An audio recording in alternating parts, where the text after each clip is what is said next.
The Master Key System, in 24 parts, with questionnaire and glossary, unabridged original edition by Charles Haanel. Part 1. All possession is based on consciousness. All gain is the result of an accumulative consciousness. All loss is the result of a scattering consciousness. That much gathers more is true on every plane of existence, and that loss leads to greater loss is equally true. Mind is creative, and conditions, environment, and all experiences in life are the result of habitual or predominant mental attitude. The attitude of mind necessarily depends upon what we think. Therefore, the secret of all power, all achievement, and all possession depends upon our method of thinking. This is true because we must be before we can do, and we can do only to think which we are. And what we are depends upon what we think. We cannot express powers which we do not possess. And the only way to secure possession of power is to become conscious of power. And if we can never become conscious of power until we learn that all power is from within. There is a world within, a world of thought and feeling and power, of light and life and beauty. And although invisible, its forces are mighty. The world within is governed by the mind. When we discover this world, we shall find the solution for every problem, the cause for every effect. And since the world within is subject to our control, all laws of power and possession are also within our control. The world without is a reflection of the world within. What appears without is what has been found within. In the world within may be found infinite wisdom, infinite power, infinite supply of all that is necessary, waiting for unfoldment, development, and expression. If we recognize these potentials in the world within, they will take form in the world without. Harmony in the world within will be reflected in the world without by harmonious conditions, agreeable surroundings, the best of everything. It is the foundation of health and the necessary essentials to all greatness and all power, all attainment, all achievement, and all success.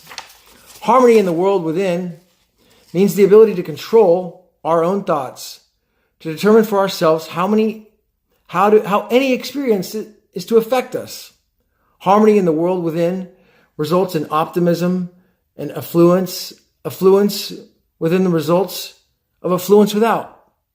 The world within reflects the circumstances and the conditions of the consciousness within. If we find wisdom in the world within, we shall have the understanding to discern the marvelous possibilities which are latent in this world within. And we shall be given the power to make these possibilities manifest in the world without. As we become conscious of the wisdom in the world within, we mentally take possession of this wisdom. And by taking mental possession, we come into actual possession of the power and the wisdom necessary to bring into manifestation the essentials necessary for our most complete and harmonious development. The world within is the practical world in which the men and women of power generate courage, hope, enthusiasm, confidence, trust, and faith, by which they are given the fine intelligence and practical skill to see the vision and make the vision real. Life is an unfoldment, not accretion. What comes to us in the world without is what we already possess in the world within. Mental efficiency is contingent upon harmony. Discord means confusion. Therefore, he who would acquire power must be in harmony with the law of his being. We are related to this world without by the objective mind. The brain is an organ of this mind, and the cerebral spinal system of nerves puts us in conscious communication with every part of the body. This system of nerves responds to every sensation of light, heat, odor, sound, and taste. When this mind thinks correctly, when it understands the truth, when the thoughts sent through the cerebral spinal nervous system to the body are in accordance with the law of our being, these sensations are pleasant and harmonious. The results are constructive. We build strength, vitality, and all constructive forces into our body.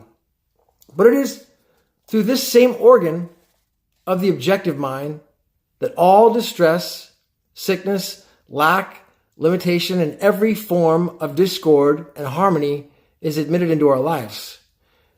It is therefore through the objective mind, or by wrong thinking, that we are related to all destructive forces. We are related to this world within by the subconscious mind. The solar plexus is the organ of this mind. The sympathetic system of nerves presides over the subjective sensations such as joy, fear, love, emotion, respiration, imagination, and all other subconscious phenomenon. It is through the subconscious that we are connected with the universal mind and brought into relation with the infinite constructive forces of the universe. It is through the solar plexus, the organ of the subconscious mind, that we are related to this world within. It is the equalization of these two centers of our being and the understanding of their functions, which is a great secret of life. With this knowledge, we can bring the objective and subjective minds into conscious cooperation and thus coordinate the finite and the infinite. Our future is entirely under our own control. It is not at the mere mercy of any capricious or uncertain external power. All agree that there is but one principle or consciousness pervading the entire universe, occupying all space and being essentially the same in kind at every point of its presence. It is the omniscient, omniscient, and omnipresent. All thoughts and things are within itself. It is the all in all. There is but one consciousness in the universe able to think, and when it thinks its thoughts become objective things to it. And this consciousness is omnipresent. It must be present within every individual. Each individual must be a manifestation of that omnipotent, omniscient, and omnipresent consciousness. As there is only one consciousness in the universe which is able to think, it necessarily follows that your consciousness is identical with the universal consciousness. Or, in other words, all mind is one mind. There is no dodging this conclusion. The consciousness which forces into your brain is the same consciousness which forces into the brain cells of every other individual. Each individual is but the individualization of the universal, the cosmic mind. The universal mind is static or potential energy. It simply is. It can manifest only through the individual. And the individual can manifest only through the universal. They are one. The ability of the individual to think is his ability to act on the universal and bring it into manifestation. Human consciousness consists only in the ability of man to think. Thought is the vibratory force formed by converting static mind into dynamic mind. All the sum of all attributes is contained in the universal mind, which is omnipotent, omniscient, omnipresent. These attributes must be present at all times in their potential for in every individual.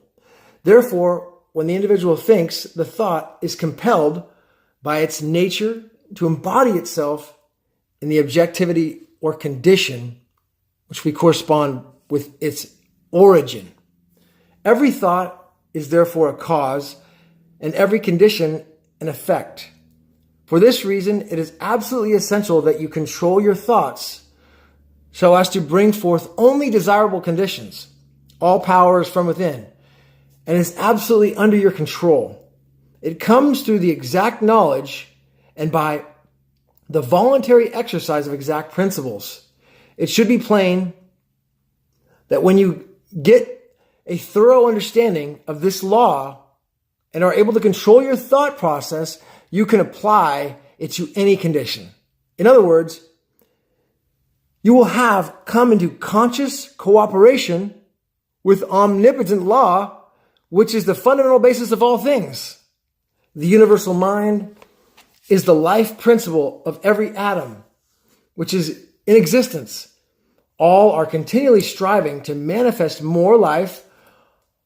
All are intelligent, and all are seeking to carry out the purpose for which they were created.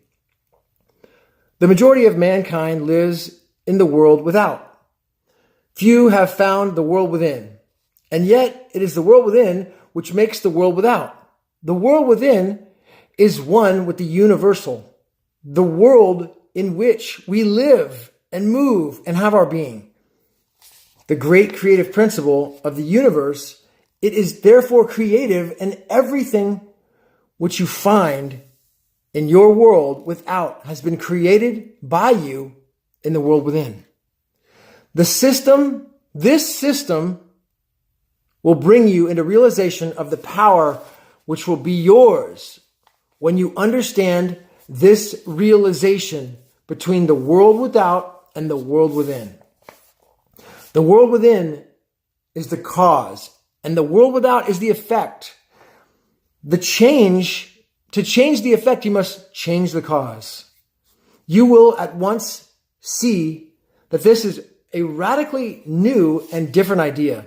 Most men try to change effects by working with effects. They fail to see that this is simply changing one form of distress for another. To remove the score, we must remove the cause. And this cause can only be found in the world within. The world within is the universal foundation of supply. And the world without is the outlet to the stream. Our ability to receive depends upon our recognition of the universal fountain, this infinite energy of which each individual is an outlet. And so is the one with every other individual. All growth is from within. This is evident in all nature. Every plant, every animal, every human being is a living testimony to this great law. And the error of the ages is looking for strength or power from without. A great practical understanding of this law will substitute abundance for poverty, wisdom for ignorance, harmony for discord, and freedom for tyranny. And certainly there can be no greater blessings than these from a material or social standpoint. The 3 steps necessary to bring desire into realization are idealization, visualization, manifestation.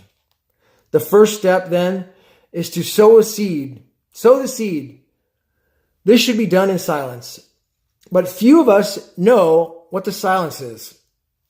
It is a physical stillness. The time required is from 15 minutes to half an hour daily. Select a room where you can be alone and undisturbed. Sit erect, comfortably, but do not lounge. Let your thoughts roam where they will, but be perfectly still. Continue this for 3 or 4 days or a week until you secure full control of your physical being. Many will find this extremely difficult. Others will conquer with ease. But it's absolutely essential to secure complete control of the body before you are ready to progress. Next week, you will receive instructions for the next step. In the meantime, you must have first mastered this one. Mind in itself is believed to be a suitable form of static energy, form which arises the activities called thought, which is the dynamic phase of mind. Mind is a static energy. Thought is a dynamic energy. The two faces of the same thing. Walker. End part 1. The Master Key System. Land ho.